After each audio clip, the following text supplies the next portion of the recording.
Welcome, fight fans, to the Fighters Voice KICKASS Podcast. Your Fight Talk Authority. Not to mention the most entertaining and talked about podcast with your kick-ass host, Richard Ortiz. You mad? Come at me, bro. And his loyal kick-ass co-host, Senor Cole Escovedo. Streaming live and worldwide. Coming to you all the way live from a little place somewhere in Cali. The Fighters Voice KICKASS Podcast. Fresno, California. We're live here in Mad Production Studios. The Fighter's Voice Kick-Ass Podcast. The Fighter's Voice. The only voice that matters. We're simply knocking out the competition. Cole Escovedo, my co-host with the most, the UFC veteran, the Apache Kid. Together, the tag team's back together in studio. You know, I was on, taking care of a little bit of business. Cole held it down, beat everybody around, and, hey, I didn't skip town. So we held it down like a squirrel. Yes. I just got to bust right into it. Nate, right? Nate. I mean, picture Nate. Ren, yes. Yeah. No smiles. No smiles. Yeah. No. Well, he almost smiled. If we were a gang, like a mobster gang, he'd be called like No Smiles or something, or he'd be called Grins or something. He almost smiled the other day. Yeah. Yeah. Would you take him to a strip club? Well, I was pretty close. Somebody was getting stripped. Oh shit! What happened? Yeah. Well, just look. I mean, look at his content. I mean, he's dude's pictures. everywhere. Guy's everywhere. He is everywhere. Guy is everywhere. Did you ever talk to me? Did he inbox you at all? Yeah, we talk every now and then. Yeah. Okay, because he really wants to an exhibition. He wants to do an exhibition match for like a fundraiser type charity event type thing. I was like, okay, cool. Just keep me posted. Yeah. Because at first he asked me, hey, do you think he'll do it? And I said he'll be open to it. He goes, I go just explain it to him, and it's hard to explain on text. You lose stuff in the context, but I'd have to go and get in shape for that. Oh I've never done one of those. It'd be a weird scenario, like. It could be a really awkward scenario. Yeah, especially if he starts, throwing some haymakers like, "Hey, kid, let me remind you who's boss here." Well, I mean, there's just that. I mean, there's, I don't know. I've seen charity exhibition matches go really well and really beneficial and stuff, and I've seen some that are really fucking sideways. Well, yeah, I mean, like the guy just. I'm not saying that's this scenario, but I've seen like people take things too seriously. Yeah, well, I mean, nobody likes to get hit in the face. Well, it's you get cracked, it's different. Yeah. Well, let's get to the news right here. It's official. I mean, I have not seen the press conference officially take place. I mean, I'm behind on that because I was, a little busy at work today, and it's hard to bring out your phone because your phone is your laptop and your computer, your device. But we're talking about Anthony Joshua. And Mr. Reese Jr., my man, Andy the Destroyer. So now what? June 1st, Madison Square Garden, New York City. Do we know what happened? Like how that happened? Well, Big Baby was supposed to fight him, and he tested positive, for a couple of things that he shouldn't have. So they offered the fight to King Kong Ortiz. He turned it down. I mean, I don't know anybody who would turn down $7 million, right? Man, that'd be a hard turn down. Well, it depends. What kind of money does King Kong make on a regular basis? Not that. That doesn't make no. The seven figures. Not only that big payday, he would have had an opportunity to dethrone the champion and change everything. You may not get that opportunity ever again. Heaven forbid anything happened to him. Heaven forbid he just says, you know what, this sport isn't for me. That was a great opportunity. And I'm not saying, to do it for the money, but he's not going to do it for free. Do it for the opportunity to fight for the heavyweight championship of the world. Part of that value is that belt, and it's the potential of well, dude, look, you take a little less short notice now. Yeah. You win, you want to win, you're going to win, right? You get with them on that. Actually, I thought he would have had a good chance to win. Yeah, it becomes title defenses down the road. Not, you had a good title fight, here's this. It's no, you do your job, your next fight is a title defense. Like, there you go. It's a quick, basically when you get those last minute phone calls, it's like you can wait in line with the dregs like everybody else, and they just come all of a sudden, they go, hey, come here. You want to go to the front of the line? No, don't worry about it. I got you. You want to go to the front of the line? Yeah. Okay, go on. Exactly. Go on. Exactly. Don't listen to anybody else. Here's the thing. You can be in tremendous shape. You can be undefeated completely, and the powers that be, you may never, ever get an opportunity at a title like this before. The heavyweight championship of the world. Your whole life can change. Well, being that said, last time we had Andy Reese on the show, he was getting ready to fight that weekend on the undercard of Danny Garcia that weekend, and I mentioned it to him. I said, hey, well, and he didn't want to get ahead of himself. He said, no, I'm going to concentrate who I have in front of me. But sure, that would be lovely. I would love to take that opportunity. We did have that conversation with him. Yeah. Lo and behold, everything fell in place. That's right. Now, I don't know the exact figures. I don't know about the numbers, but his life's about to change. Yeah, especially if he lands that destroyer right hand or that hook to the body. Just has that Cinderella ending for him. Cinderella beginning for him. But yeah, I could see of just about any amount they threw at him. Well, I mean, within reason, nothing totally insane, but money, if it's got to be a jump in the opportunity alone. I'm sure there's that extra zero that changes his life. Yeah, I'm sure they probably just toss another zero on there, which realistically all they're doing is they're taking a zero from what they would have paid this guy, and they're just going, dude, just add another zero into there. We're still saving $100,000. Just give him another zero. You know what I mean? Yeah. It's a win-win. It's everybody's really winning here. The only other question variable you would have is for the fans. Like, you've got the promoter win because they get to save their main event. Joshua wins because he gets a title fight. First time in the States. Exactly. And then Andy gets a title fight last minute. So there's a win three ways there. Then the only real question is, are the fans winning? You've got a guy that just came off a really good win. He's ready. He's motivated. He's not a bad role model. He's not anything like that. He's a good motivational guy. He's got a real good goal on what he wants to do with his boxing career. Good. So it's a win-win for everybody. It's a real good equation. It's one of those... Well, I say it's the main event. Right times, right places kind of thing. Yeah, exactly. And, we'll touch some more on that because he's going to be calling in a little while. I think he's doing wrapping up with some press and maybe some last-minute workouts because he's been posting a lot of things. He's been very active on social media, which I would be too. It's June, right? June 1st, you said? Yes, June 1st. So that's that's a month from today. That's 30 days from today. So he could have said, you know what, I'm not in shape or I need more time. No. Dude, you could, but you'd be silly because then you'd be like, that opportunity right there. When they call you and you make that excuse of, man, I'm going to need I'm going to be doing a month or so and then I can get into a camp and then, what do you got after that? Dude, good luck because all you're doing is telling them that you're not always ready. Like if Dana White called me right now and said, hey, Cole, I got a fight for you in like 3 weeks, pays 10 grand flat, we'll top another 10 out if you win, or 10 flat and we'll give you a 3-fight contract after that. I'm not even close to fight camp shape. You know what my answer would be? Where? Exactly. I would fucking lie my ass off and say, where? Totally. When you need me there, Dana. What weight? Yeah. 35. What cool. weight? What weight? I don't need those fingers. I don't, it's just, you have to be able to tell the promoter when they call you last minute, hey, can you do this? Dude, you have to be able to, because if you don't, you're always telling them forever. Well, you need to let them know you're their go-to guy. Exactly. And it's just not with boxing, just not with MMA. It's with life. Are you ready? Here's this opportunity for a job. Here's this opportunity, maybe the woman you've always wanted to date. Well, her old man left her, and this and that. And now, are you ready for that? Yes, exactly. You've been holding the clipboard. Put little Johnny in. Like this. Well, that probably doesn't sound too good on the date. Put little Johnny in like this for a while, and all of a sudden he saw a crack and went, yeah, exactly.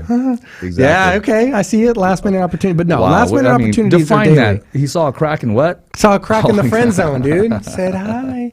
Okay. But last minute opportunities are just things that propose them. Andy could have easily said, "Oh, I just had a fight. I need to take a couple weeks off." No, it was, "I just had a fight.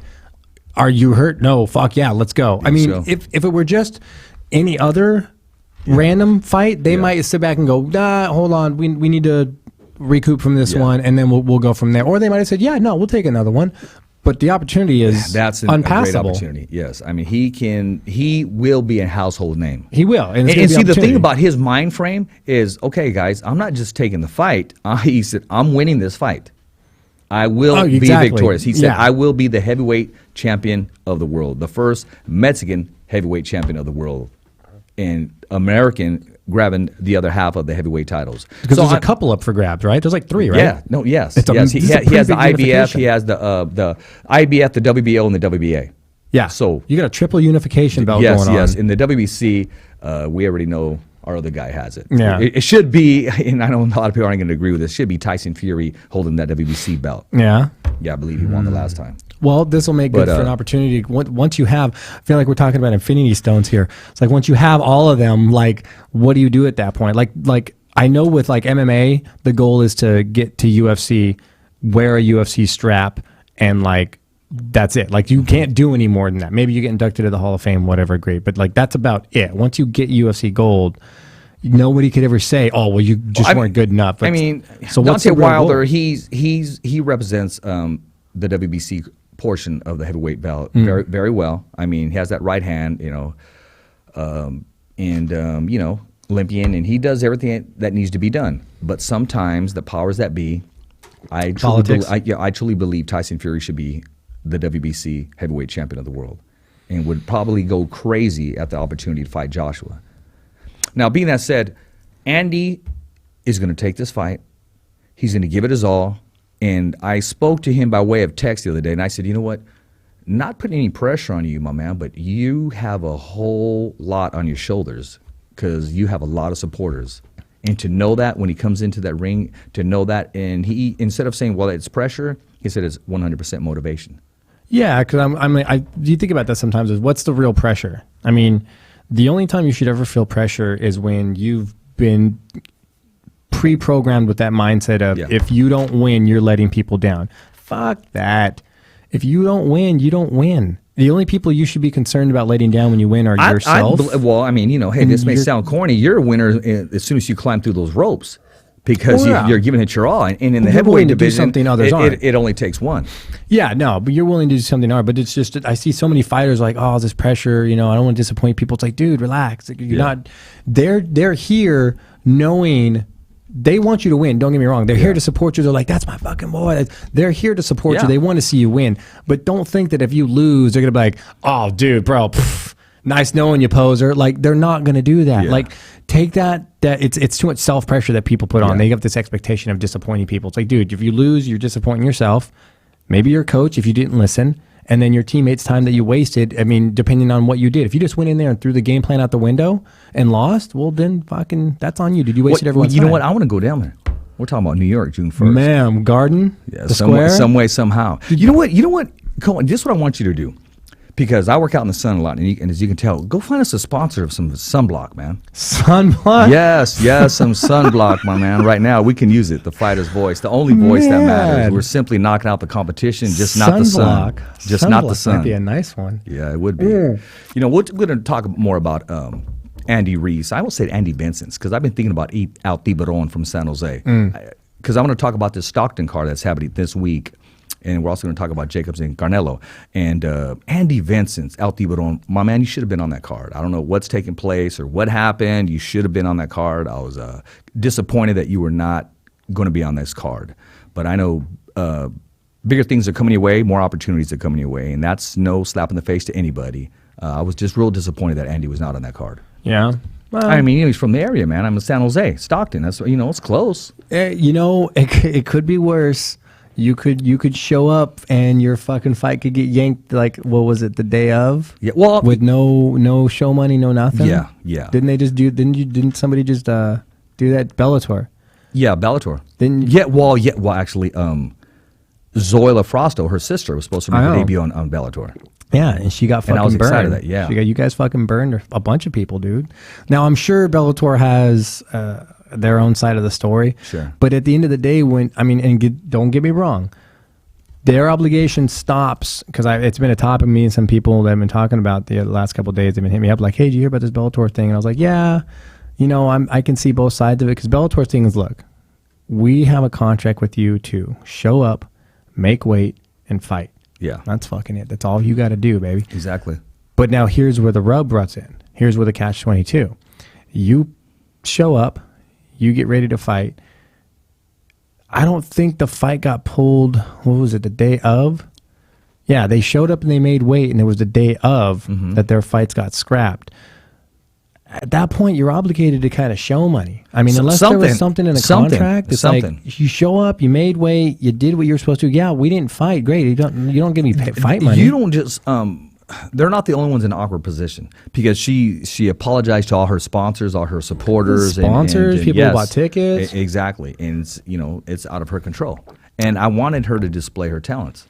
I've had fights get canceled the day of, and they still go, well, no, we're going to pay you your show money. You showed up, and like, it's an instant, like, hey, don't worry, bro. You showed up and made weight. You did your job as much as you were allowed to do.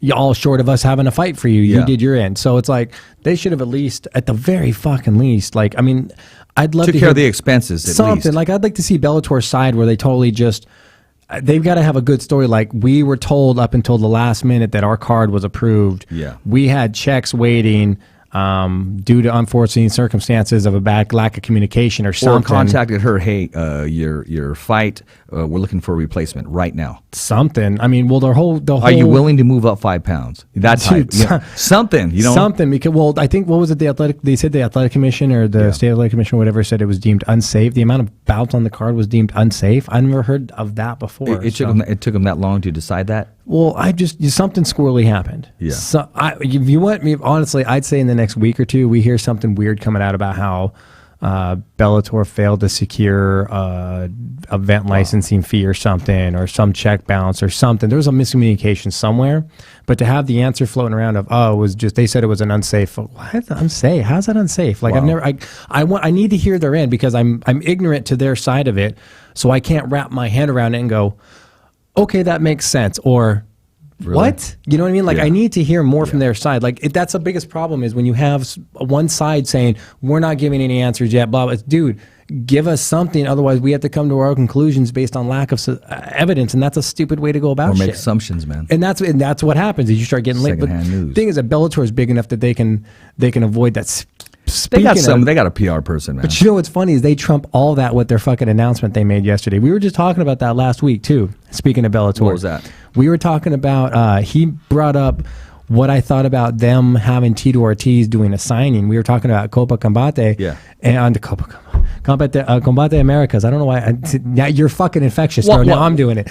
Well, no, because some are called that and some are but they're called they're called yes. Combate Americas. So he was bringing it up because we were talking about their event down south. Mas Chingon. Yeah, I know. So they were talking about that, and he goes, hey, well, what do you think about them having Ortiz doing a signing? And for like half a second, it went in one ear and out the other. And I was like, well, that's cool. You're having them come down, do signings, meet and greets. And I was like, hold on, wait a minute. Why the fuck would they have Ortiz down there doing a signing? That's not cheap. Yeah. And we were talking about that. We're like, that's not cheap. Why are they paying that in money? And then he just grinned, and I was like, yeah, that's it. They're gonna fucking sign him. That's what that is, because he probably got a taste of random fucking money, and they just got an injection in the arm from what's her face, the millionaire. She invested a bunch of money into it. Her name escapes me. They made a big deal out of it. She basically jumped in financially and invested I want to say like $3 million or something. Like it put their total invested capital for their opening for Combate. It's like over 20 million, I think, was her investment put them over the 20 million mark. So she jumped in and she was bringing all kinds of media attention to it. And I apologize for not remembering your name. It literally just happened like maybe not even a month ago. It was after their Fresno card, in between Fresno card and this last one. Yeah. And so he got a taste of, hey, Oscar De La Hoya wanted to throw some money at this. Yeah. Combate, they're throwing some money around right now. So Tito's Oscar's just in because anything that can throw a jab at UFC. Well, Tito's just going to fucking sign with anything that's got a teat to suckle on right now. Because why not? Why not? Exactly. Why not? There's people that want to pay for at this superstars. age or not. Why not? And that's a good thing, is when people say at that age, he's getting up there. He's getting up there, but he's still. Well, keep him on the senior tour. Don't bring him in with some young animal. Yeah, he's still, because he didn't have all the wars that guys like Silva had, guys like Chuck had. Yeah. Like, he kind of avoided those wars for the most part. Mm-hmm. So he's got a little bit of shelf life left if he wants to. Basically, if he wants to pimp himself out. He was well rested too. I mean, you want to talk about the back? He took a layoff. Yes, exactly. Yeah, so he did take some. He's pimping himself out, but they announced it just a couple days ago. Yeah. They announced that he was going to be on one of their next cards, and we were like, dude, we were just fucking talking about that's why they're doing it. They're going to sign him for something. They're going to announce it. And it was just that right there, that signing, even before them time, I was like, well, De La Hoya's done, because they were talking so much about how, well, we're going to have him fight Dan Henderson next, or we're going to have him fight another superstar. And it was like, okay, let's see where this fucking train wreck goes, right? Where'd that fucking train wreck go? Fucking nowhere. De La Hoya fucking pulled their bag out, unless they're doing something on the side. Well, Dana White is talking about boxing now. That was the best. Is talking about boxing now. Talking about boxing. And you know who he hit up? I mean, he hit up months ago, but he did hit up Robert Garcia. Robert Garcia's Boxing Academy. Dude. Speaking of Robert Garcia's Boxing Academy, where is Triple G going? Okay, in the news, he let go his longtime trainer of Abel Sanchez. Right? Like, okay, see you later, alligator. Right? Yeah. And I inboxed and I said, hey, why not go after Robert Garcia? Robert Garcia's boxing academy. Why not enter it there? So I'm hearing that he's possibly investing in Lomachenko's father, which is a trainer. And then I heard something crazy, Freddie Roach. So that means if you're hearing these names, he has not dropped anchor anywhere. He's not made a decision. Yeah, he's probably anywhere. gonna. If I had to guess what Dana White will dip his toes in first, it will probably be in the same route that he went on that UFC or Dana White's looking for a fight. He will go around and he'll probably try to revise that old Contender series they had, and he'll try to do something similar with that with Pilgrim or someone, and they'll just start going and we'll dip our toes in that. We'll get the next generation and he wants them to mess superstars. with people, man. Dude, yeah, he does. And you know what? Dana White is a big. big boxing fan. He really is. Well, that's where he started. Was really, boxing. Yes, he really is a big boxing fan, and thought the world of Mike Tyson. And there's some topics I want to talk about. And Mike's here, so I'll bring Mike back here on the show. He was out there buying some supplies for the fighter's voice, the only voice that matters, simply knocking out the competition. Oh, What's up, my man? Dude, speaking of buying stuff, Lesnar announced that retirement. Yeah, I think he's just trying to buy a specific paycheck right now. I didn't respond to that text because I was thinking about he's pulling a Connor, he's pulling a. Well, he's going to. Mike's right there, man. Saudi Arabia with WWE. Okay, so UFC is going to Abu Dhabi for like UFC 224. So, Oh, yeah? Well, Copacabana is coming to Stockton May 10th. What I'm saying is like that's like the same region. Like there's got to be something's going on. They're probably setting something up, but yeah, Lesnar did retire, which at that point effectively robs DC of his big payday, of that big payday fight. Well, it's like one last fuck you to DC. Who's left? Dude, well, they announced No. Stipe. Who can put on 10 pounds? No, Jones? Dude, I don't know. If At heavyweight. If they waved a big enough check in front of him and said, look, you just got to come up a little bit. I don't know if DC I don't think DC wants to do it. You know what his statement would be? He's good. What his statement would be? I would love to move up 10 pounds and beat him up again. Yeah, he would say something to that effect. No, yeah, but he'd be DC, like, I just won't do blow for a week and I'll get 10 pounds. But I'm with him. I don't think DC would want that fight. I think DC would say, no, it's blah, blah, blah. Yeah, no. DC's not going to publicly say, no, I don't want that fight. No, yeah, he probably wants to fight him, but he's probably thinking, all right. Or he beats me again, but then he fails another test. Yeah. There goes all my money. No, but he still gets fucked up, though. That's the thing, yeah. That's the thing. So I would say that it's not that he's scared of Jones, but the Jones fight is a risk that they're not going to pay him as much as they would have paid him to fight Lesnar. And so if he can't have Lesnar, he's just, I'll take one more gimme fight and then I'm done with my career. Now, it would have been very interesting a while back if Cain Velasquez would have won his comeback fight he'd be and that he vowed that he would not fight him. That's why he fought at light heavyweight. Friendship is friendship, but numbers are numbers. Yeah, but you're talking about high-level guys from a camp that's built off of like years of loyalty. That's like brothers. That'd be like okay. Well, think about it. Brothers fight, but the problem is you have to split that camp. Yeah, I wouldn't want to see the fight personally. I don't think I like them both. I'd like to see the fight just because it'd be a good fight. Yeah. Like, all you got to do is just show up to their sparring sessions. But the thing is, though, you're splitting. It's not that they won't fight each other because they'd be like, dude, we'll fight. Like we spar all the time. We'll fight. It's that the guys like Bob Cook and Javier Mendez know that a fight like that would split the camp. And they don't want to do that to their team. They're like, the money they'd make off it isn't worth us risking splitting our camp down the middle and having it stay split down the middle. Yeah. That's true. And that's AK is such a huge team. Longevity. They're like, dude, the amount of money you guys will make fighting other people and the team gets to stay together. Why would we split the team? Why would we separate it like that? Because it may never be the same again because you're going to find out real fast who's fucking homie you are. It would never repair itself ever exactly because you're going to find out real fast. Oh, I see you're training on DC's team. Exactly. You went to Cane's. You went to Cane's. Or, like all of a sudden you're going to have questions. Or let's say it's a controversial decision. Yeah. Then it's or you've got a guy like Little Rudy, who's one of the main striking coaches with DC. He's gonna go with DC. So now, do you rob that same striking coaching that he was giving to guys like Kane and assisting in Bob and those guys with that kind of stuff? Like, you start to see people not want to, but they'd start picking sides. As I said, there's a big I guess you can go as far as Nick fighting Nate. Nick and Nate would fucking fight each other. That fight would happen without question. They'd be like, we fuck each other up all the time for free. You gonna pay us? Fuck yeah. They'd do it. That would not be a hesitation. The only way I could see that not happening is if they both stopped and said, we're not your fucking monkeys. fuck you, just because of the idea that you're gonna have us fight each other, because that's, you know what I mean. But they'd be like, hey, can you imagine people would pay for that? If they put on a fucking video thing of every UFC they went to, they had a little booth that said, come up and tell us who you'd want to see fight next. Any matchup you want to see, any weight class. And people, they just said, look, dude, bro, we did 5,000 fucking shots of this. 297 of them want to see you and Nate fight each other. How much do you want? And they'd be like, fuck, that's crazy, man.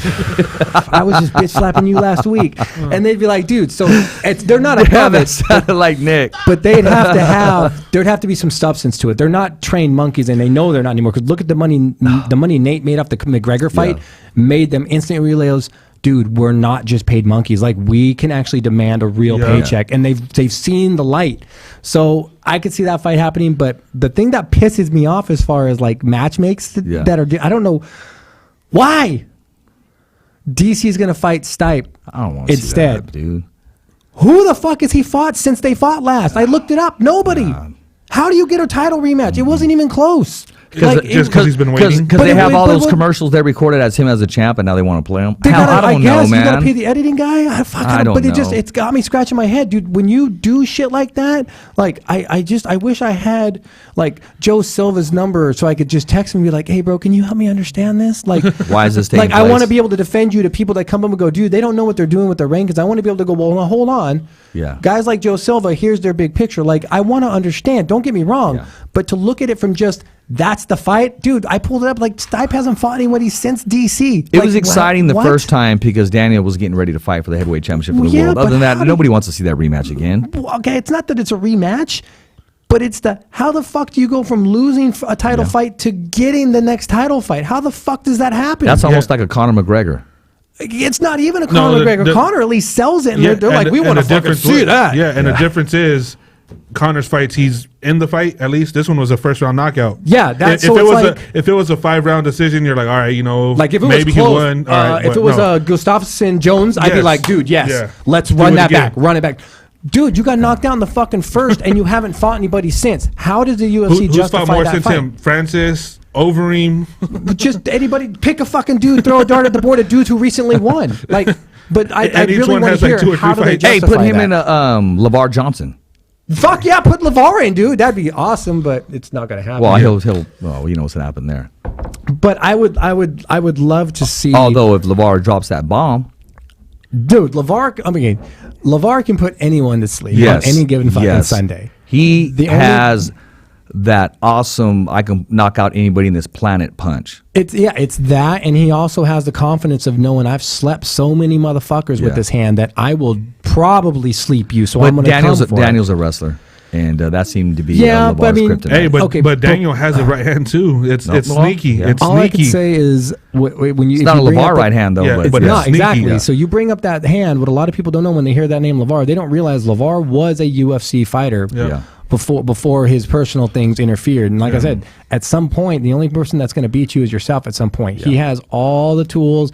He had the patience. He had the willing to learn. He had the willing to listen. Yeah. And it's without going in the depths of his situation, it's an opportunity that maybe we'll see him do something with. Maybe we won't. I mean, I think that'll happen. I mean, honestly, I like to see him and Tito Ortiz. I like to see LeVar go to Combate and fight Tito Ortiz. That wouldn't be bad. I could see an organization like Combate picking up LeVar because he'd get a high Mexican Hispanic following demographic that they'd be able to really market him really well in there. I could see any of their SoCal events. Well, not only that, if he comes to the studio, I can see KP picking him up and put him in some of his freaking movies because because you could play like a freaking gladiator, a bad guy, I mean, he has that freaking look. He does have that cinematic look where you can kind of plug and play him into any main bad guy spot. Yeah. You know, you've got a couple of those guys that you see in multiple movies. You're like, what? That guy's always a bad guy. Well, they need filler. It's Hollywood. We need guys that look like bad guys. So you got big muscle pound motherfucker. And what I mean is he's marketable. Yeah. He is. He is marketable. Now, speaking of marketable, I mean, I got bad news. I got to let you know, Fresno's own Isidro Ochoa is not going to be on the card May 4th due to injury. You know, he gave me a call himself, said, Richard, give me 5 minutes. You post it right after I do. And, you know, I told him, look, man, there's going to be plenty more opportunities because he let me know exactly what the injury was, and he got great advice from his camp, from Robert and his manager, Al Lopez. I'm sorry, not Al Lopez, Al Perez. Al Lopez from Madera. Al Perez Jr., Big Al. So he would not be on that card. I want to talk about that card. You have, I'm excited, Mike, about the co-main event, Jerwin KICKASS. I'm very excited about that. And I'm also excited about Gabriel Flores Jr. is making his homecoming. And by the looks of things, his dad is really promoting it, pushing it. And they've all the bells and sold whistles. Well, yeah, they've been waiting. They've been waiting so long. And yes. So yeah, it's a good card. It's going to be good. My only issue there is, again, I don't like to see competing events. So a lot of people that would have been watching the card are going to be watching the higher card. Well, I mean, here's the thing. I cannot, because I'm going to be working the press there, credentials. I can't even watch it on my phone. That's unprofessional to watch another fight and slap them in the face. I mean, I just, I've actually seen people do it, though. Well, they do it. This one won't be doing it. I will be giving 100% to the top rank card. And it's not that I didn't have an opportunity or to pursue going down to MGM Grand Single the Mile. I mean, they have all the bells and whistles there. But I wanted to show loyalty, man. I wanted to show loyalty, not just to top ranked boxing being here, but the whole Flores family. I wanted to show some respect there because they would talk about that. And if I can ask them a question, I would ask them, I'll ask them after the fight, is this everything you thought it would be? And I know this is one of many because I know he's going to be a future champion and to fight. That's going to be the biggest one. Is going to be the title fight there. That's where he'll really be able to get it. Right here is going to be a great experience and a great moment. But when he has that title fight, don't be okay. I don't want to say, give away a prop, but I mean, I talked to Flores maybe about a year ago, and he said, "Hey, when we had this homecoming, Rich, we're going to come out like this." And so I don't want to say anything. I don't want to spoil it, but that would just be freaking awesome if he does do that. Or maybe he'll save it for another time. Being that said, yes, the whole card there. Actually, tomorrow on the Fighters Voice KICKASS Podcast 2.0 NINE, Christina Potcher is going to stop by. Lee Samuels is going to stop by. And on Friday, Stitch is coming in. And also Brad Goodman is coming in on that Friday right after the weigh-in. And then also Jerwin KICKASS is going to fly in for the weigh-in, and depending on how he feels, he'll come in with his interpreter. Okay. But I said, Sean, let's talk boxing all day. Yeah. So, hey, man, getting that brand out there and making it happen. Making it happen. It doesn't matter what town, what setup. It's all about the brand, the fighter's voice, the only voice. And you know what? To have this opportunity to give people a platform to me, is a rush. It really is. It's a rush, and it's always brand new. It's always. I just feel grateful to have that opportunity, man. Definitely. It's a good opportunity for everybody here. So let me ask you, man, are you going to that fight? This Saturday I will not be attending. No? No. Didn't get nothing set up until too late. So okay. As we discussed, there was an opportunity, as you said, where you were going to cover this one, and if it went through, I would have been in Vegas. Yeah. And it just well, that was going to be the plan anyway. So actually, and I'll just skip ahead because I'll use that example. May 10th, it was supposed to be Combate, right? And then also Tachi Palace Fights. Cole was going to go cover Tachi Palace Fights, the Fighter's Voice, represent the Fighter's Voice, and we're going to bounce down to Stockton. And it's just the simple fact that he was down to do it and to know that we were there covering it both. I mean, I was looking forward to that. Yeah, that's what got moved. Yeah, well, I mean, that's a very smart move. Oh yeah, and you know what? That's a very very smart move on Combate to remove a Zoila from the 26th card and bring her on the 10th card and just pull all the locals and supporters here. And very smart move with Tachi. Hey, let's not know when to fight your battles. And they always put great cards on there. Richard Goodman does a great job. The whole Jacob, the whole staff. It's a class act. When they do jobs, it's professional to the fullest, to the finest. Just that one would have been many fans that would be at the Stockton show wouldn't be able to go to that one. So. It happens. It happens. And that Zoila move was good, but I would have loved to see her on that card last weekend that they had on Friday because that was a good card. Man, I wanted to go to that card, man. I mean, a lot of people. Hey, I heard you talking about Oscar. The card. I think Oscar's doing some work with them. Doing it is Oscar going over was there. He was there. So he was there with Mike. He's actually doing working work with them. I wanted to cover. I wanted to cover that so bad. It's one thing to watch it sitting there and knowing you should be covering it. Yeah. I mean, it's just, I get antsy. That's what we're talking about. I can't just sit back and watch a fight. I got to cover it. Hey, for the fans that were here, the first card that they had, Kyra Barada. Yeah. Yo, that girl is bad, man. Yeah. That girl is bad. Wait, so you saw Oscar at the Combate show? Oscar, Mario Lopez, a lot of people from Golden Boy. Mario Lopez could fight. Well, that's how they got the contract. Then they probably just bought out his remaining contract from De La Hoya, or they just said, "Hey, or they're doing introduce us." something together because that might be another investor. Hey. Like Kate Castillo just put in that $20 million. Oscar might be putting a little. That's maybe the name not you the same wanted. amount, That's but the name you wanted right there. Maybe like De La Hoya Golden Boy Promotions presents no, Combate I don't think Americas so. or Maybe something. he's just like a part of an You investor. know what? We actually got a soundbite from Mario Lopez. Yeah. It says the fighter's voice all day long, Oh, baby. Yeah, nice. we got to roll that pretty soon, man. But no. But Mario can fight, bro. Yeah. Oh yeah, I've heard. I mean, I heard.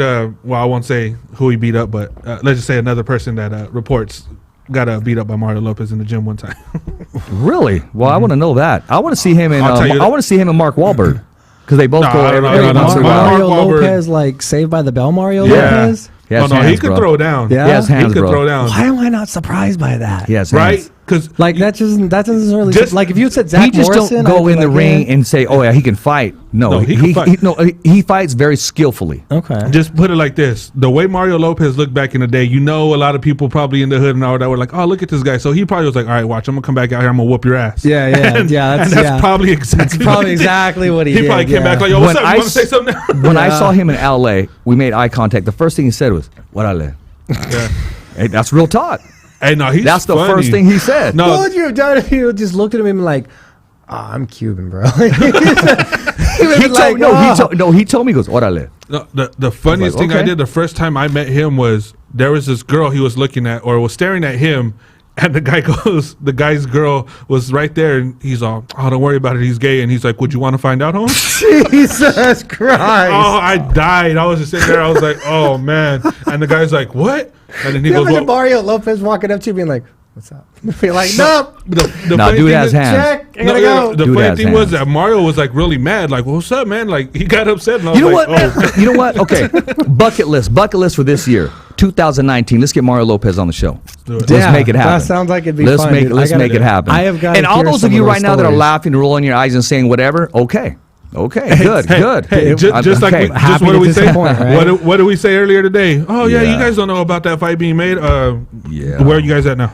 We know people that know people that know people. It's funny. That was hilarious when that got announced today. I was like, let me go. I was like, nah, I'm gonna leave it. Yeah, I'm gonna leave it there. I was gonna go there too, but I was like, I'm gonna leave it there. That's why I just said, I'll leave it alone. but we don't know, right? Yeah, I'll leave that alone. Oh, check this out. Guess who's going to be on the show next month? Well, we're already in May, in the end of May. So in May. From ESPN, Chris Pacheco. Oh, cool. Yeah, yeah. No, yeah, how'd you swing that one? Well, he said you don't want to know how that one happened. All right, maybe I don't wanna know. But he did ask, why would an ex-football player want to be on a fight show? And I explained to him, I said, it's just not boxing, just not MMA.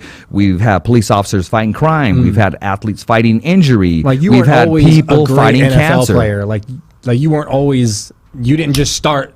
Yeah. Fucking combine NFL. Yeah, exactly. You didn't just pick up a JV jersey and go, Exactly. "Fucking put me in, coach." No, No. you had to fight your way to get. Exactly. There was a goal. There was a dream. And not I only could that, throw a ball. yeah. And not only that, he's in a fight right now because he wants his ESPN Radio 940 to compete with the big dogs. So he's in a fight because he's motivated, he's pushing the product, and he wants it out there and to be successful. So he's in a constant fight. That doesn't mean he's taking punches to the face, but he's dropping some jabs on people. Yeah, you have to do tag. You have to. I'm excited about that. I'm excited about the challenge and how we're gonna make it happen. Yeah, well, I know we're gonna have a good time. I think we need easy topics. I think it's Absolutely. easy topics. Well, easy topics too, but you know, the topic alone of how he. I don't want to throw it out there. We'll just throw it. I just on want him to storytell. Yeah, that's what I was gonna say. It's easy when you get guys like that have had such you a know he got stories diverse to tell. experience. You and stuff. know he got stories to tell, and you know when he watches people line up, he gets that itch and like, oh man, I got one more down left in me. Oh, or yeah. hell, let me hit this guy right now. I bet he yells bet at the you I could take him TV. on. He's looking Yeah. at the formation, going, "Left side, you blind motherfucker! Exactly. Left side, boom, sack! What did I Exactly. tell you? What did I tell you?" Like, I bet you he probably still does it. It's like watching guys like Tyson watch fighting. Well, They yeah, can't and do it. people like that I mean, they're naturally grumpy because they still want to play. They got that. I got some more downs left in me. Yeah, it's probably more. I think it's less grumpy and more of a frustration of watching things that it'd be like, you could do. Like, that person's going to cross the street and get hit by that car. And you're like, dude, stop, look, God damn it, look to your right. Why don't you look? Boom, hit by a car.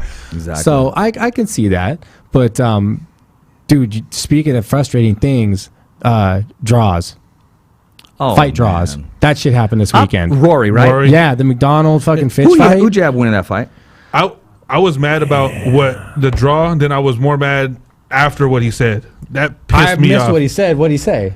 I don't know if I have the drive to hurt people no more. Dude, Rory? Then stop fighting. Rory? Yeah. Yeah, that was stupid. But he's always been like that way. He's never been a real monster type personality. But when you say it, it's like, all right, so are you saying that you felt like you had him hurt and you were like, that's what he's making it look like. No, it's more of a sense of, I can beat you without really trying to hurt you, kind of things. Like, I don't want to hurt you anymore. Like, but you're right. Once you lose that drive to not want, you have to go into every single fight. Yeah, because he's going to try to hurt you. Yeah, like you have to want to hurt him. But the thing is, that's what the ref's for. That's what the towel's for. Yeah. That's what all that other shit's for. So that there's something to stop you from killing that man. Yes. But you want to hurt him, because if you don't want to hurt him, your chances of beating them drop drastically. Are you a fan of the wrestling, of the taking down? It depends on what you do with it. Okay. Or do you use it just to win? If you use it just to win, I think you shouldn't be fighting, because that's not a fight. You want a wrestling match, go have a wrestling match. What was your take on the strategy? What was your take on the whole fight? I don't know, man. If you take a guy down and you're doing it just to get the points, and you're just hanging out in guard, unless you're doing massive amounts of damage from the guard, like, okay, take guys like Faber, for was he example. doing massive damage from the guard? Not enough. I was like, dude, stand up, man. Everybody wants to see that action. Everybody wants to see that fight. He's got his points, and I'm just. But he is a savage to grind it out. There's fighters that, define grinding it out, because there's guys that grind. Okay, take guys like Faber that'll take you down, pummel on you for that whole round, and try to pass your guard at the same time. Yeah. And if you don't Faber let him pass, reinvented himself. But that's what I'm saying, is his ground and pound game was very specific. Yeah, it's, I'm going to pound you from the top, and I'm going to try to pass your guard. If you stop me from passing your guard, now I'm content sitting your guard and pummeling you. Some fighters just showing, going, I'm just going to get the takedown, and I'm going to not stop moving. If I don't stop moving and I look like I'm just doing stuff, they're probably not going to stand us back up, and I'm going to not only get my points for the takedown, I'm going to get fight control, I'm going to get ground control points, and I'm going to land punches here and there on you too. That all starts to stack up. I don't know if maybe they just weren't counting, or if they really, fighters and the rest at that time, and the judges looked at it as a whole and go, well, all you really did was take him down. Well, I mean, that'd be like saying, dude, I took her home that night. Yeah, bro. You were a fucking friend zone. I'm a Rory fan. No, I am. I'm a Rory fan, but and for him to make that statement, okay, I agree, Mike, to a point, but the other part is, okay, I respect it because you're telling the truth. Yeah. So that is a green light. If you were my fighter and you said that, it's time to do something else. If your coach didn't have a conversation with you within the next couple of days. No. And I know he had a conversation with him at the press conference, because he addressed and said, "Oh no, I'm going to be fighting." That was just so, okay, this is what you need to do before you ever say anything. He was coached by his manager, his PR at that press conference. Yeah, because right when he said that, my first thought was, then why are you fighting? If you really.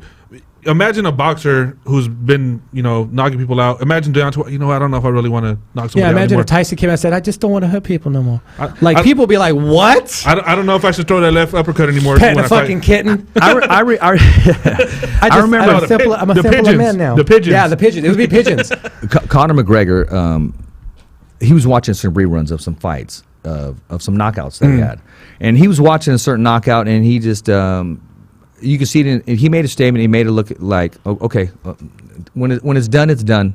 Meaning, I don't want to see a highlight of me putting some guy to sleep anymore. Yeah, he wasn't ready for that, and over and over. Meaning, okay, that part's done. I mean, we can talk as human beings now. There's no need for that. He said when it's done, it's done, and he was ready to move on from that. Yeah. He didn't say, okay, I don't want to fight anymore. He didn't want to see himself beating the hell out of a guy, and it was already over. I mean, that's what I took. I saw a human side to him, and I saw a classy side by him making that statement. I didn't see somebody that was gun shy. But you're a fighter, though. That's different. Yeah. You're a fighter. That's like a football player. When I go to tackle, I'm going to just wrap you up and then bring you down slowly. No, he wasn't saying I'm done when I'm fighting. He was watching the highlight of him. Because they wanted him to, he wanted him to talk about his. I like Roy. No, I like Roy too. His fight with Lawler was great. I love he's got a good style, but I mean, it might necessarily, because you got to remember, Roy's always been a real quiet guy, real very deep when he talked. He had something he wanted to say. It could just be that maybe he just doesn't like the fact anymore that all anybody likes him for is the fact that he beats people up. And fuck, I can't even say it without getting a goddamn in-game spoiler. And he has those, and he has those creepy eyes too. I have a perfect analogy for it, because it's just maybe he just doesn't want to be known as that, and that's all people want to do. Dude, you're awesome. Show us you hurting this guy again, and that's all you're awesome for. There is someone else that had that before. Kobe. He doesn't want to be known as just a basketball player, so look what he's doing now. Reinvented himself. Exactly. Yeah. So it's something like when they tell him, hey, it's still to this day, hey, you think you can still play? Dude, I'm shooting movies. Ask me about that. I don't care. I don't play no more. I haven't played in 5 years. So exactly. They're like, why, that shows me that you didn't care about me. You just cared about Kobe, the basketball player. Which now, given that statement, though, he can't really take that stance, because a guy like Kobe was always out there go, look at me, Kobe, the basketball player. Kobe was never out there going, well, when I retire next year, I plan on moving into movies. I plan on moving. Well, he did do that the last part of his last year. But up until that last year, it was just pay attention to me, Kobe, the basketball player. It was Kobe, the basketball player. This. Now he wants you to know him as Kobe something else. Kobe or Jordan? Jordan. Off the top of my head, I'd say Jordan, but I'm too ignorant of the numbers. I'd have to sit back and look at the numbers. I'm the biggest Kobe fan, I'm just saying that so I can say I call Lomachenko the Michael Jordan of boxing.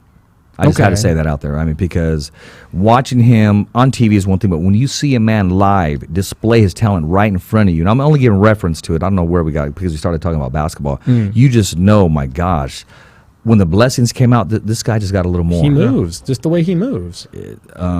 He's a real student of the game, man. You know, I'm going to ask you a question this question I get asked all the time.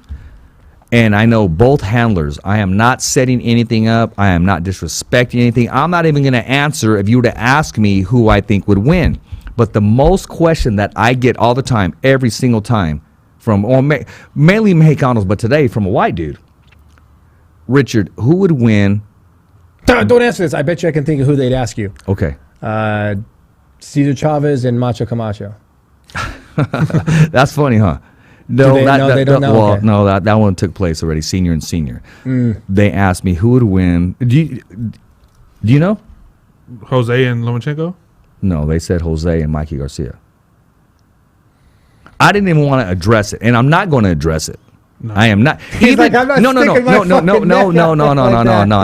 no, bullshit. Check it out. And if they were to sign today, and they said, Richard, who's going to win? It's going to be a good fight. I'll watch the fight, but I'm not. That is the most political fucking safe answer he could give. No, because I can go back and forth, and when I choose one, I'll be wrong, because the other guy can easily win, in my opinion. Now, it's been a landslide when I ask, hey, so what's your take on that? And it'll go this way, and I go, really, that easy, that fast? Well, he's the bigger guy, or he's the more the veteran. That thing goes back and forth. And I'm not stirring up shit at all. Yeah. But I'm just saying that is the most question asked to me from all the Mexicanos. Don't ask me that. Mikey Garcia and Jose Ramirez. They always say, hey, do you think Mikey Garcia, at first, do you think Mikey Garcia and Jose Ramirez will fight? He vacated his bout. So where's he going to go? He's not going all the way back to 147. He's not going down to 130, which actually kind of made sense, but I'm not going to touch that one. And he's not going to fight. They won't fight each other right now. Not right now. It will take a lot of stuff, but it won't happen. Look at him grin, dude. It's like it's like the Mona fucking Lisa, dude. He's over there grinning like, man, I wish I could tell these motherfuckers. But no, I'll leave that alone. I'll leave that one alone. It's like he knows. But that would be a freaking barn burner. I would love to see that, on Cinco de Mayo. How long ago did he vacate? Just this week. Mikey's a freaking class act, and Jose is a freaking class act, and they both kick ass. And maybe they both realized they could make a buttload of fucking money if they fought each other. What are the cons? What are the cons? The main thing. They're in the same camp, and they're just but the main thing is Mikey right now will not work with Jose's promoter. That's not going to happen right now. Now, who's that? Don't answer that question. Mikey and Bob are not. Well, I'll tell you this. He'll work with He'll work with Bob in that Lomachenko fight. Only because Lomachenko called him out. Yeah. Mikey has a lot of pride. You got to remember the right amount of money will make him work. Yeah. Okay. He beats the shit out of who people. Signed with DAZN? Oh, recently? Yeah. Devin Haney. Okay, so neither of them are under any contract parent company that's partnered with DAZN. So they're not committed to, we'll tell you to fight whoever we say now kind of thing. Because they're going to start getting into that area. Jose's working a negotiation supposedly with DAZN for Maurice Hooker, which is the other title. That would be perfect. And that's the only fight that that fight is going to take place. Jose's going to fight Hooker. Regis is going to win that tournament. Regano's going to win that tournament, and that shit is going to be a collision course. Oh, no, and actually, Regis is going to be on the show tomorrow. He's going to be calling in on the Fighters Voice KICKASS Podcast 2.0 NINE. And Regis... He's chasing alligators now. Oh, man. That was Regis, yeah. Is chasing alligators? I was talking to him, and I said, hey, you dropped that big 5 body shot. Yeah. He was, yeah, I did, huh? Yeah, you did. Hey, that's what he said. I loved his walkout with his son. That was freaking gangster, man. That was freaking savage. Both of them having that little mask on, that was bad. Yeah. No, I texted him after. I was like, dude, I know you said it was going to be easy, but, dude, I was like, you made a world champion look. I like Regis, bro. No, Regis like an amateur. I like him for I like him for this. Broke his nose. Bro, I like him for this. You know why I like him? Because he's a straight shooter, doesn't back down from it. And the fact that people hate on him. He is undefeated. He is a champion. He joined a tournament. He talks a lot of smack about people, but in this business, you cannot take that stuff personal. That's great PR. That increases the numbers. That increases the viewers. You got to remember, Joe Frazier, Muhammad Ali, they got along. Yeah. They promoted together, said, okay, we're going to do this, we're going to do this, and they sold it. I mean, Ali, it might have went too far in some statements. Later on, later on, according to Joe Frazier, but I don't know the personal rivalry after the fact, so I'm really not going to comment. I'm commenting on the statement he made. If you had Nick Diaz law across the land, you'd have a lossless shit talking. Like, if you could get away with just being like, what'd you say? And just let's talk about that. Press conferences. You know what? I would love that. I'm glad you brought that up because that was going to be in the new segments. Who's the biggest shit talker in the sport right now? Right now. Are we counting fighters or are we counting like broadcasters? If it's broadcasters, because you got guys like Sonnen and the stuff that have moved on to broadcasting, guys like Bisping that have moved on to broadcasting.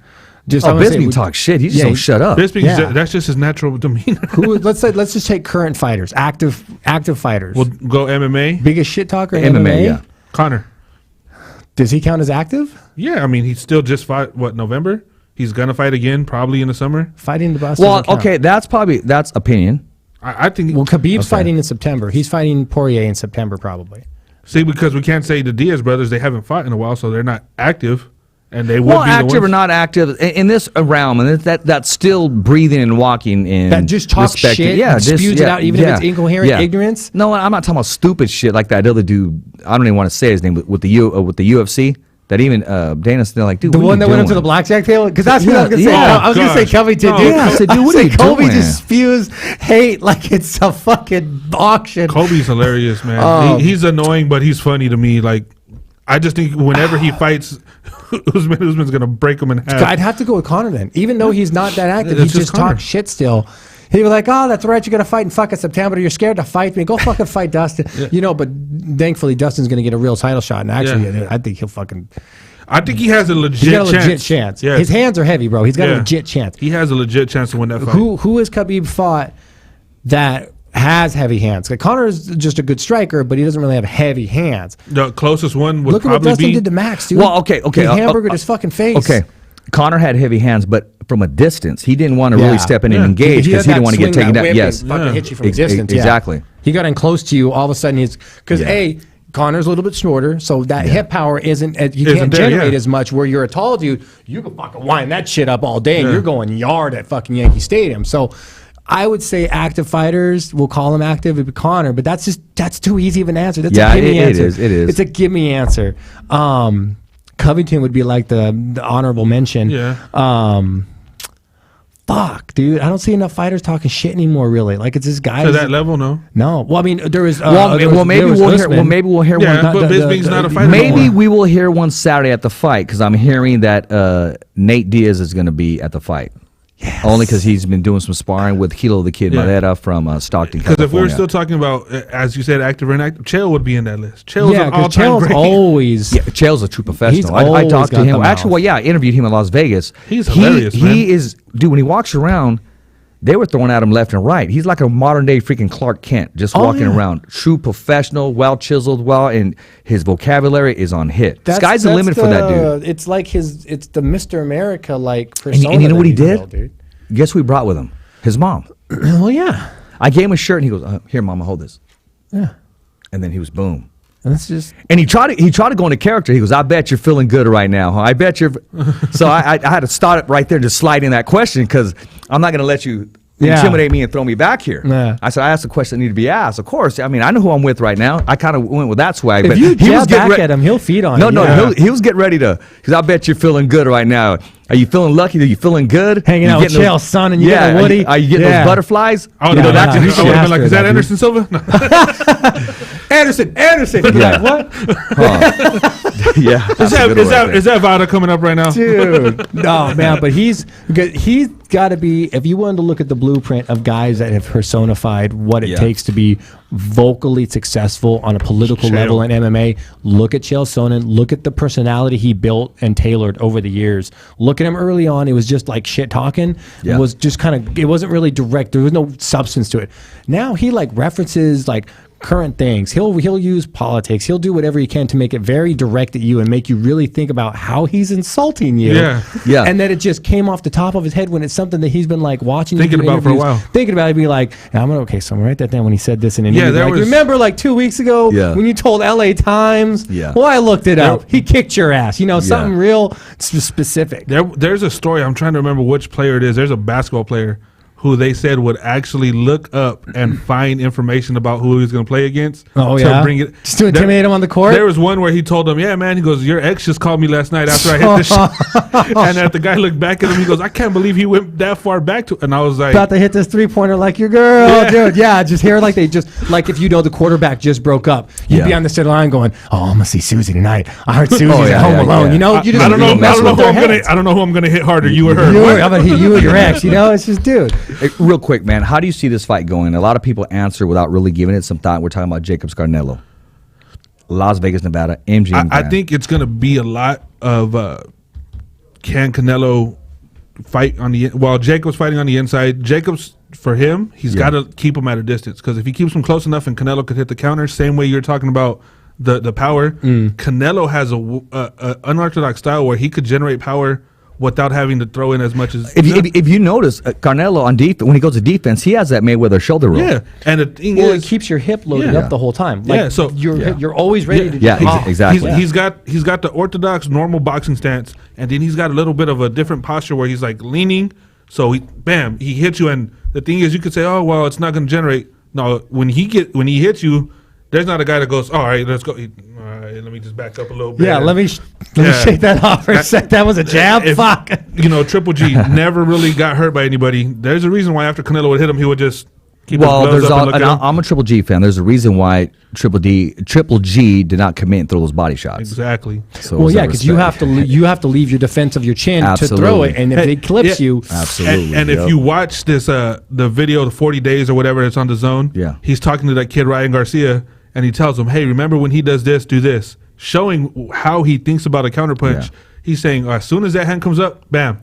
And speaking of Ryan Garcia, man, we're talking about a young, talented human being, man. I mean, people are giving him the name, and it's about to blow up the next Oscar De La Hoya. Yep. And we'll just say we'll see you, Ryan, in July. Yeah, well, yeah. We'll see you in July, brother. Yeah, so we'll comment on that when that gets closer. Yeah. So what's going on in the MMA world? Because I want to talk about one other person that's the co-main event, and that's Virgil Ortiz. So what's going on in the MMA world? What not we got much coming else. Right that now? was about it, except for the announcement of the DC Stipe fight. Yeah. There's not really been much else, really. Well, next week they have a card, right? Rose. ESPN, Doug Rose. ESPN 9+. Yeah, Rose McGowan. I haven't seen the promos for that. Is she still with... She is. Whose camp was she with? They were dating. It was like, they're still together. Yeah. Okay, I know who you're talking about. I know who you're talking about, but right now. I know who you're talking about. That's why I just say they're still together, because I can't think of his name. God damn. Oh! Quick plug right now. No, go ahead. Barry, right? Is it Pat Barry? Pat Barry. Yeah. Okay. Yeah. It's Pat Barry. The one LeVar Johnson knocked out. No, that's the one that Chet Congo knocked out. Okay, listen, man. Nah, hey, don't kick my ass. Right?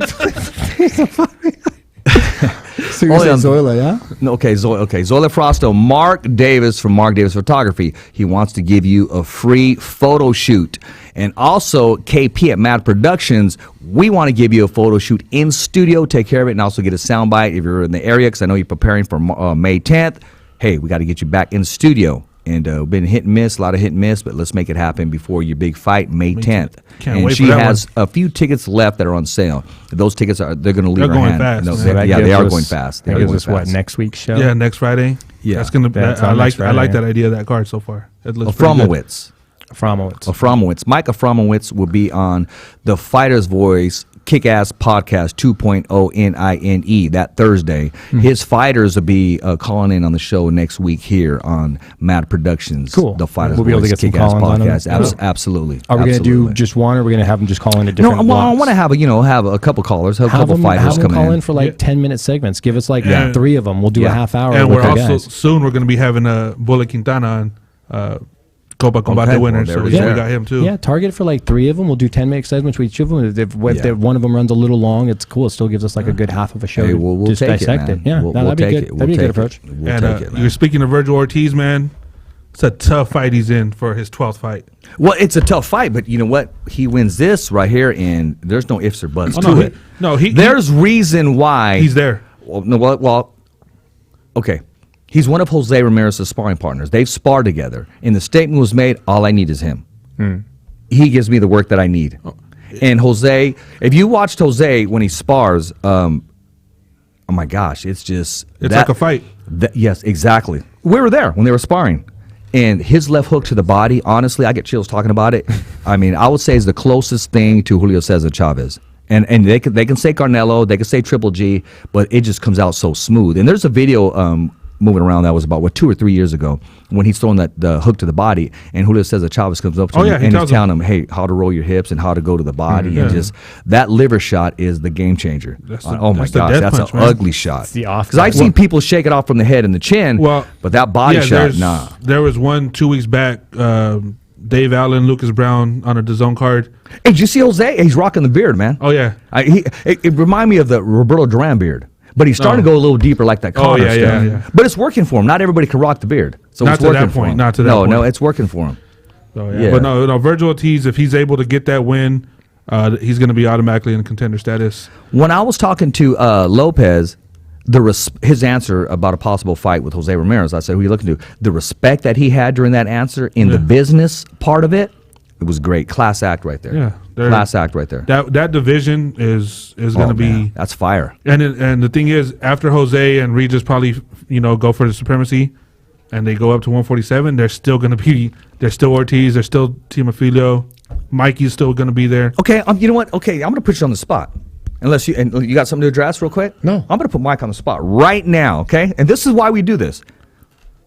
If everything's all layout plan and it works, Regis and Jose, or Jose and Regis, they fight to unify the belts. Who do you have? Right now? Yeah. Remember Regis. Oh, wait, hold on a second. You were interrupting. You were trying to plead the fifth. Remember, Jose lives in town. Right now. Homie right can now, reach you. Yeah, no, but right now, I would say Regis. I'm sorry to, No, don't be sorry. No. I appreciate But that, first of all, that you got the balls to answer that question and answer it from the knowledge that you have. Thank you. From the knowledge that you have. I don't work for nobody. I'm not. I see a lot of people that talk about Regis's record, people he's fought. I'm sorry, man. He fought a world champion in his last fight who had 2 losses, who were both controversial losses. The fight before that, he fought a former world champion who had 1 loss, who had never been dominated or knocked down. He did that. Before that, he fought Ndongo, whose only loss was to Terrence Crawford. It's kind of like a gauntlet run that everyone's just kind of overlooking. Before that, he knocked out Joel Diaz Jr., who at that point was one of the hottest prospects, and he knocked him out in 2 rounds. And you know what? That's the fight people want to see and the fans want to see. They're going to accept the fight that he's going to fight Hooker because that's for another belt. Yeah. But if you ask every fan right now in the 140-pound, exactly. But now I do say Regis right now. But I could see it going either way. If I was to go on it, it's 55-45. Jose is a very proud man. He doesn't say too much. His work ethic is off the chain, and I know he's going to fix and erase any doubt that took place on his last fight. he's taking some time off right now, but when he very well deserved. But when he goes into training, he has a different look to him. I mean, no, you can. I don't want to put him at the same plateau as this. Sugar Ray Leonard said it best. He goes, when I looked in Roberto Duran's eyes, they looked like freaking Helter Skelter. And I said that one time to Jose when he fought 2 years ago in Fresno at the Save Mart Center against Mike Reed. Yes. Yeah. You remember I said that? I see. He had that look, and the fight was over, and it still wouldn't go away. No, so he possesses that pedigree, man. Yeah. Oh yeah. It's fight week. You could see the difference. I could talk to Jose throughout when before that fight when who was fighting the fight that didn't go through. We're sitting there talking. He's like, yeah. man, laughing. Seen him that same week.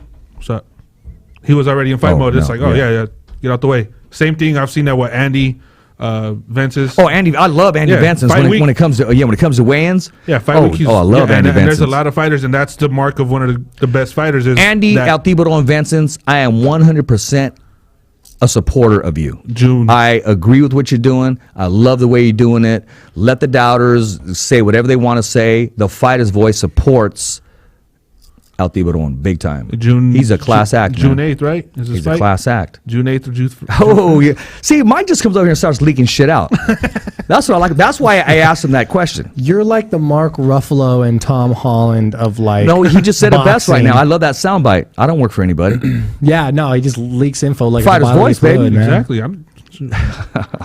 And again, oh man, and I'll say again, at this point, it's Regis. Yeah. If Jose knocks out Hooker, I'll probably put Jose above him. Oh, Jose's gonna knock out Hooker. No, he is.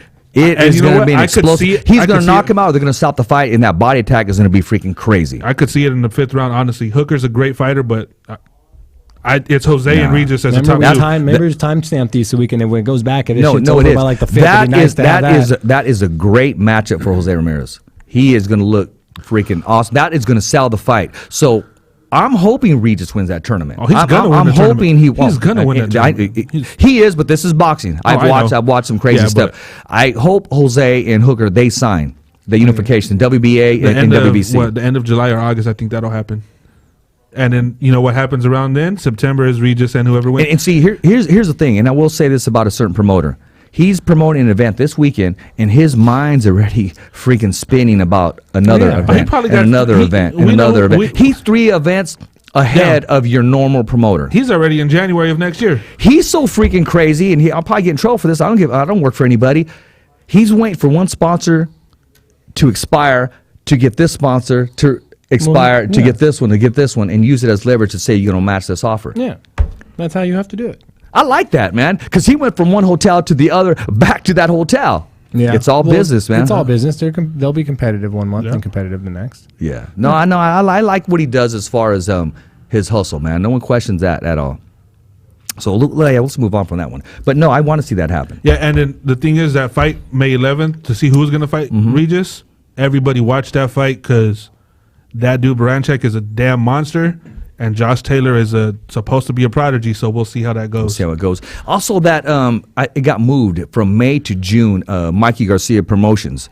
He has that exhibition to raise funds for a fighter that,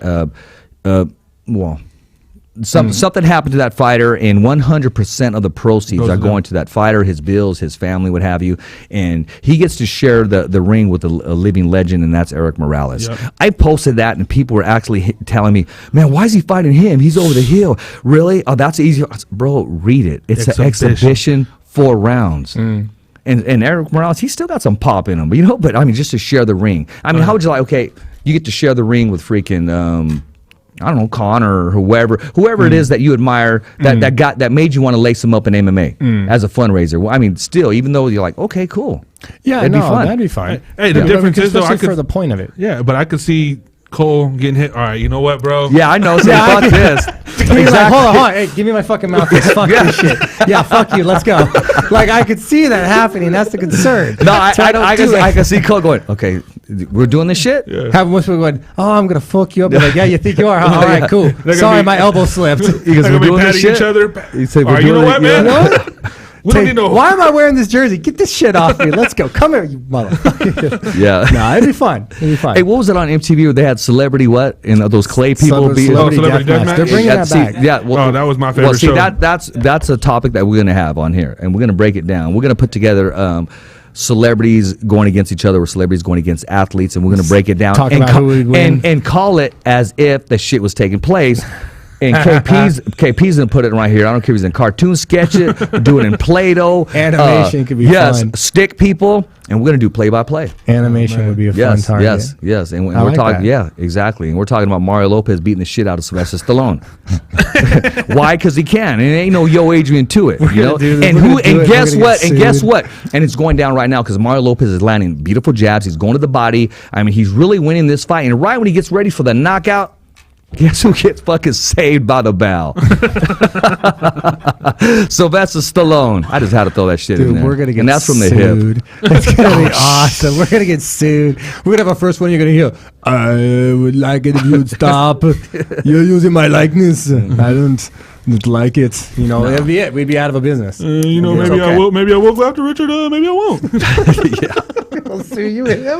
No, hey, that's on the bucket list. Nice. I like it. No, I'm down with that concept. That'd be fun. Yeah, that'd be nice. Breaking down fights like that. And call it as if that shit's taking place. That should be fun. It'll be fun. We'll get some VR Okay, so going. get the stick people together. Hey, my man, I just got a text right now. Due to a main press conference right now that's taking place, our man, Andy Reese Jr., the Destroyer, business comes first. He apologizes, and he will call in when he's free. We'll see what we can do leading up to it. There's next week, or we can arrange something. But hey, when that press conference takes place, when there's other obligations that take place, gotta do it. That pays the bills. Now he's about to not get any rest, get any sleep. They're going on a freaking tour of promotions right now. New posters, new tickets, 30 days? new commercials, all that shit's taking place. Yeah, talking about a green screen, the last thing he said is he's behind a green screen, so that shit's promotion. I imagine we're going to see he's going to be a really busy guy. He needs that Snicker power. Oh, shit, did you see that? That dude's hilarious, man. Took a bite of that Snickers and punched almost a hole in that thing. Hey, did you see him punch that bag? Yeah. Dude, that pop.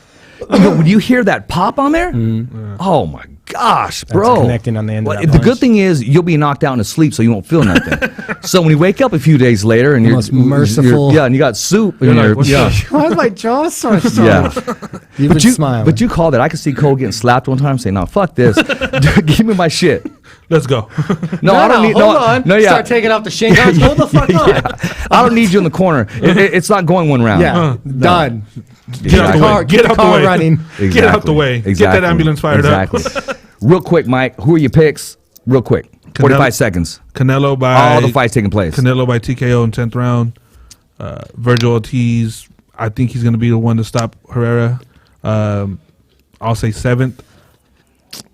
Jojo Diaz probably by 4th round stoppage. Yeah, his opponent hasn't been named yet. Freddie Fonseca. Oh, okay. It was funny when he tried to punk Jojo, and Jojo just looked at him with like a grin. And was like, "All right, we'll see you on Saturday." Yeah. So yeah, that's. I agree with you with those. I think Virgil Ortiz is going to look explosive, and he has a chance to make a statement. He has the platform. Oh, that's why. And he's going to run with it. Yeah, and Better Biev's going to win. He's going to be in with a tough fighter though. Hot Rod is good. Is a good challenge. Flores is going to win, and I think Yerwin's going to win. But his fighter is unknown, which makes it very dangerous. Okay, well, here's my thing. You didn't really tell me and break down the Canelo-Jacobs fight. All right, so Jacobs has to keep him at bay. He got to keep him at a distance. If he's inside, Canelo's going to take him to school all day with the body work because Jacobs is too tall to try to reach over and get a body shot. Does it go the distance? No. 10 rounds. Okay, 10 rounds. TKO You're giving it 10 rounds? I'm giving it 10 rounds. Damn, I don't know shit about boxing. I only gave that thing 8 rounds. No, Jacobs is for the reason you just talked about. Jacobs is a very tough, solid fighter, but it's the Miracle Man. Now, did you take into consideration he kicked Cancer's ass? Punching up a lot for Canelo is going to deplete your arm strength and your arm later round. The guy he fought last time was just as tall, was bigger. Well, a lot of the translate when they punch. That's the thing is that the style that he fights at. If you watch him, he has 2 different stances. He knows which way to throw. Jacobs needs to stand tall in this fighter. Oh, yeah. If he squats down, but if he squats down in the pocket, height, he's getting knocked out. But when he's in the pocket, he's gonna have to squat down to get leverage and just But that's protect that. It's gonna body. It's gonna be the same way as when a taller fighter fights a shorter fighter. If they're both at the same spot, who's gonna land the first punch? The taller fighter's punch is gonna take a little longer. Mike Tyson never had a problem with taller fighters. Exactly. But I will say this on the Stockton card: look for Kilo to make a statement. I mean, he's not on the main card, but he is in his home, back on the huge platform. That man's been hungry to be fighting for top rank once again. To hear that auditorium just explode. And I want to say this, Flores is selling a lot of tickets, but so is Kilo, the kid Madera. Oh, yeah. So I look for him to make a statement, look explosive, and I look to see him win by left hook in the third round, no matter who I was they going put to in say front third of him. round, left hook probably upstairs, and then that's it. And I'm disappointed. I was looking forward to Isidro Ochoa displaying his skills and his talents there in Stockton, California. Now, I also want to talk about somebody who's been overlooked, somebody who hasn't really been getting that, because he's usually, when he's in a fight, he's always getting the recognition, he's always getting the exposure. And tomorrow we're going to have a one-on-one we discussed earlier, and that's Blake, the Beast. He is going to be in a tough fight. It's going to be he needs to take care of business early. The guy he's fighting has been 10 rounds 2 other times. So he's banking on trying to take Blake into the later deep water. into the later part of the fight. But I'm looking for an exchange to take place, and I see Blake winning by knockout in the 5th round. He's got that power. He's got that power that whoever he hits, he can put to sleep. He's always got that. Hey, don't it remind you of that dude? What's that freaking movie with Mr. Glass? And who was that other guy? Bruce Willis? No, not Bruce. That the character, and then he has. I'm not Split? saying. Yeah, he reminds me of Split, dude. No, the freaking same resemblance. Oh, Blake, don't kick my ass okay. tomorrow. No, but I mean, he just does. What's his name? he just James does. McAvoy or something? Yeah. like Yeah, that? yeah. Oh, that dude's scary in that movie. Hey, Looks hey, like did you a see how they? stalker version of Professor X? Did you see how? Did you see how they had him work out just for that movie? Oh yeah, they No, had it's him very high intense. protein, way Yeah. heavy Exactly. weights. I just had to throw that in there and to keep that stuff real. Gabriel Flores is going to look fantastic tomorrow. Fourth round. When he comes in, why'd you take my round? When he comes into that ring, you're going to see that young man feed off the crowd. His dad's going to come with him and just have some crazy swag with him, and that works for him. And it's something they've been dreaming about since day one. And I'm going to be looking at their eyes. I'm going to be looking at how he handles it, that he doesn't overwork himself, but he's a professional. Look for him to look explosive. Look for him to just look explosive. Gabriel is one of the most composed people I've seen in boxing, period, and he's only 19 now. So Don't get me wrong. Gabriel's cocky, but that cockiness got him there. Yeah, but he's composed to where he's not going to let that moment take No, over. and he's a class act because he doesn't talk shit to people on Instagram. He keeps that shit to himself. Yeah. He may, like anybody else, behind closed doors and knows how to do it, but he is very he handles himself like a true professional. And that goes from his upbringing, from his management, from his PR, from the whole nine. Yeah. And you got to remember, this kid's only been on this earth for 19 years. Exactly. That's it? He just turned 19 today.